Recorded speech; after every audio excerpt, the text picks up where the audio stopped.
La perspective d'une intervention étrangère, et notamment américaine, n'est pas du goût de tous en Haïti.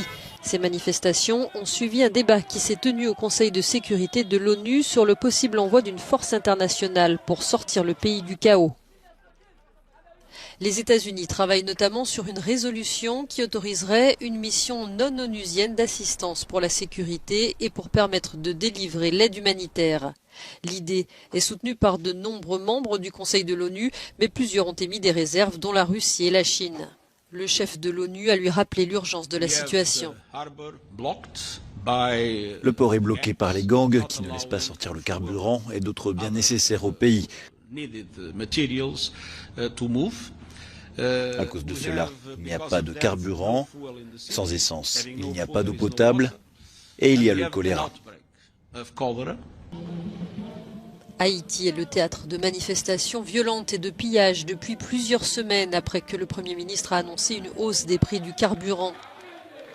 La semaine dernière, c'est le gouvernement qui a lui-même appelé à l'aide la communauté internationale face à la dégradation de la situation sécuritaire et humanitaire. Dans la rue, on appelle à la démission du Premier ministre.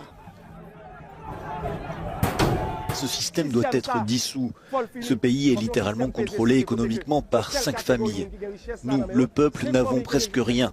Il n'y a plus de classe moyenne. Il n'y a que 2 classes, la bourgeoisie et le peuple. Pour l'heure, aucune date n'a été donnée concernant l'envoi d'une force internationale.